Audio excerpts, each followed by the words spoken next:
Now that you see where we're peaking at, I'm going to take you over to the next quietest part of the song, which is the drop right here. It doesn't even have drums in it to begin with. So we're in the chorus right now. And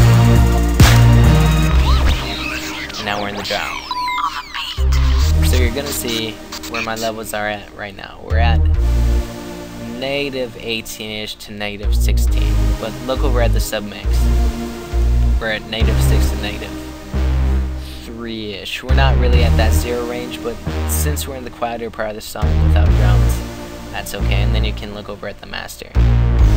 The difference between this quietest part of the song, which was at like negative 3, negative 4 in the master, and the difference between the busiest part of the song, which is the chorus, was only about 3 or 4 decibels. Which, see, I'm no mixing engineer. I can't tell you if that's the right way to do things or the wrong way. That's just how I've learned to do it. So now we're going to get into the specifics. There's still a heck of a lot to go over yet. But what you're going to find is, I'm not sure if I covered filter groups in this tutorial, but what I do is I right click and I go to add filter group, and then I type in a group name. I'll just call this drums example. So I created a drums example group, and then I drag in samples. What I do after that is I always, after I drag a sample in, I link it up to an insert. I click it, you know, here, let me drag in another one. So I make sure the single sample I want is highlighted with that green box. If you're not sure, just click it so that everything's highlighted, and click it again, and that's going to make sure that one box is highlighted. So after that, I go over and I always go over to an insert. You're going to have your different preferences where you like to start, but then I press Control L, and what that does is that links that sound or sample up to that insert. And the reason I always do that is because if you don't do this to begin with and link your channels up, you're going to want to put every single thing through an insert, because you're going to be wanting to EQ almost every single sound. So it just goes without question. When you're making a beat, always put every single sample through a channel. It's going to be tedious at first, but once you learn your hotkeys and learn that just, you know, you just click it and press Control L, you know, it's easy, and you just link everything through. The reason we do that is because if you don't press Control L, it's not going to go through your submix, because all your effects are set to your submix, not your master. So it's not going to go through your submix, and all your levels are going to be off. Another note I'm not sure if I mentioned earlier is that they always say if you're going to do compression over every single track, you know, like we're doing here, which is apparently a no-no in search and circles, always do your compression before you change your levels, because the compression just affects everything so drastically that if you do your mixing and mastering and then add that compressor over it, your levels are going to be thrown off so terribly, it's just going to be horrible. Or who knows, you might be really good at doing it and anticipating where it's going to be. But in any case, compress before you set your levels. So I'm going to get into the next. This is the most important thing I've ever found with mixing and mastering, is making sure you get your levels right. You know, making sure that everything is hitting at the proper amount of decibels that you want it to be. So, because it has been over a month since I produced a beat, I'm going to be relearning with you. It's going to be self-education here, but we're going to play a little bit of this drum line, pattern 3. Okay, and I want you to look here. You're going to notice that here's my kick. If I can find it here. I think this is it. Okay, I'm just going to solo this kick by itself. And you can look here where my kicks are hitting. We're hitting around -3 decibels.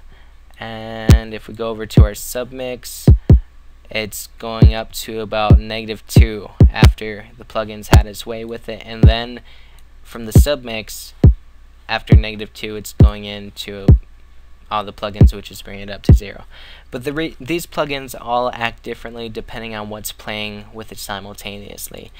I'm going to be getting into EQ in a moment here, because you're going to have to do these things simultaneously. At least that's what I've found out. You have to mix and master everything together, because changing the frequencies or changing the volume in one thing will drastically affect everything else. So you're going to notice that everything is still peaking at 0, even though before it was peaking at 0 with just the kick. So I guess what I'm trying to get at here is, I guess from the tutorials I've watched and the tutorials I've seen, they say to do all your mixing and mastering together. You know, play all the tracks together, your drums with your instruments. And as you can tell right now, just tweaking the volume knob with everything going, it's a pretty damn extreme undertaking. So what I do is I cheat. You know, this is the wrong thing. They say not to do this in the mixing manuals. They say to mix everything together. But I find I can't really focus on getting the right sounds to sound right, just because I'm new at it, and I'm sure a lot of you are new at it too.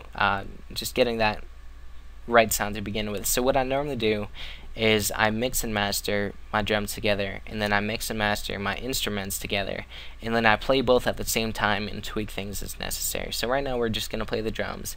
So you can see what levels they're hitting at. Now I'm going to tell you right now that depending on the drum, just because this kick sounds good at -3 decibels does not mean the kick you're using is going to sound good at -3. You're going to have to tweak it accordingly to what sounds good, and you're going to have to play it in your home, you know, your home stereo speakers, in your headphones, in your car system, but you're going to do your mixing on your studio monitors. So every single project is different. I'm just going to tell you right now. So just because I tell you what levels I'm placing everything at here does not mean that these levels are going to correspond every single time. This is just the general area for these kinds of sounds, for this kind of beat, for this style of mixing. I keep on going off on tangents here, but this is important stuff. So I'll play this here. You're going to see our kick, our clicky fast kick is hitting over at -3. You're going to see our low kick here is hitting at -20. So that's just one example right there. Just because this kick is hitting at -3 does not mean your low bassy hits at -3, because that would just overload it like crazy. You're really going to have to play with it to find the correct levels to work with. So I'm going to bring everything back up. Okay, another thing I want you to look at is, look at where these hi-hats are hitting. Okay, look at these hi-hats right here. Both these hi-hats are only in the -30 decibel range, but they sound almost as loud as the kicks, you know. They're only at -30, but they have as much presence as the kicks. That's one thing I wanted to point out, because high frequencies or high frequency sounds like hats do not need as much volume to, I guess, to have presence on a track. I see a lot of people cranking their hi-hats up to -3 decibels, up to -8. It definitely does not need to be that loud. Now, I think a common misconception with mixing and mastering is loudness equals power, and that is not necessarily true. I think one of the producers I've listened to a lot to learn about making power in your music is I listen to a lot of Drummer Boy's tracks, because Drummer Boy, his beats are insane, and if you listen to his beats, the volume may not be peaking at 0 decibels, but you can feel the power in the kicks, and you can feel the powers in the snare and the hi-hats and everything. Everything works together cohesively to make that powerful sound, and it's not because the beat is loud, it's because everything is at the right level. So just as an example, I'm just showing you that your hi-hats do not have to be cranked up to -8 to have presence in the track. I mean, the kick's hitting at -3, and you're having everything else going on, but because of how we have it EQ'd, everything sits pretty tightly in the mix.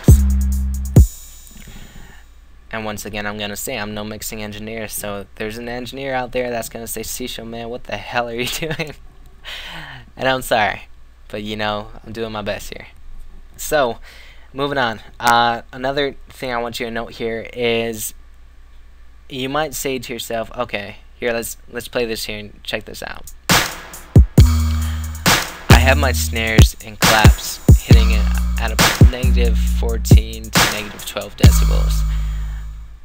What might happen is you might have like 6 different claps or 6 different snares, and you route them all through your channels, and you make sure they're all at -14, but it just doesn't sound right in your mix. You know, it's throwing everything off.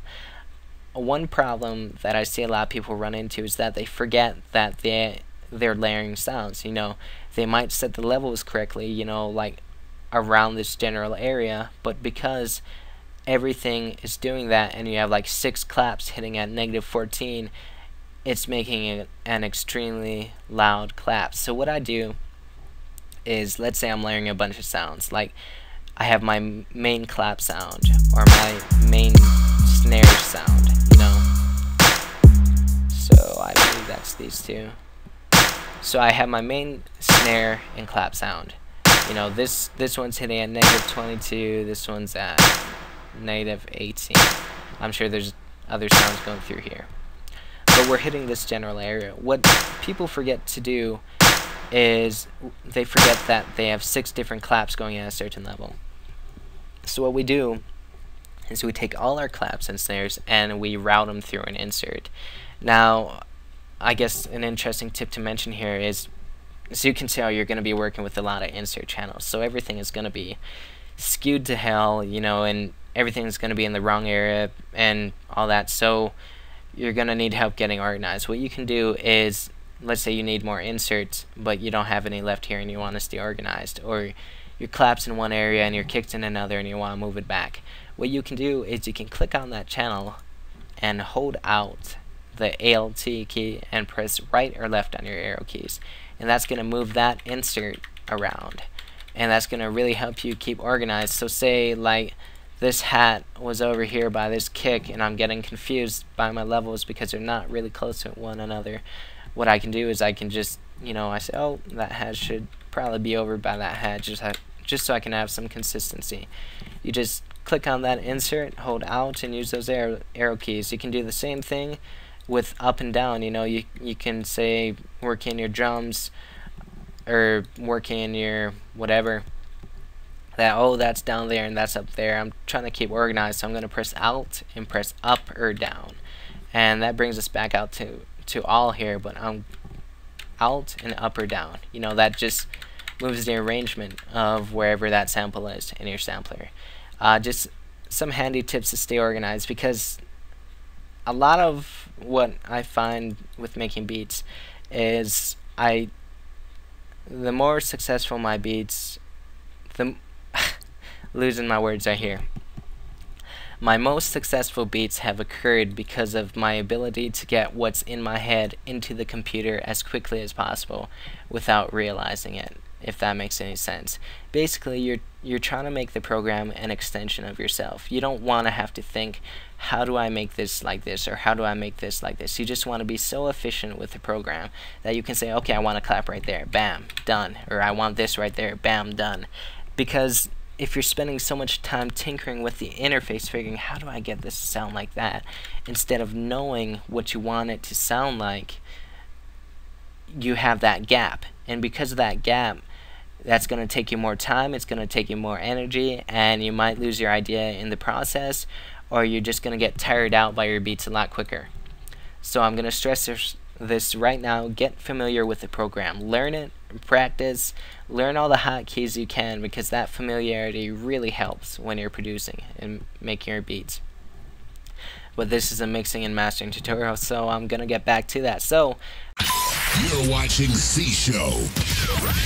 Want drops like these in your music? Then stop by www.knoxhouse.com for the hottest custom drops on the web. Mention my man Seasho on any order over $20 and get a bonus drop free.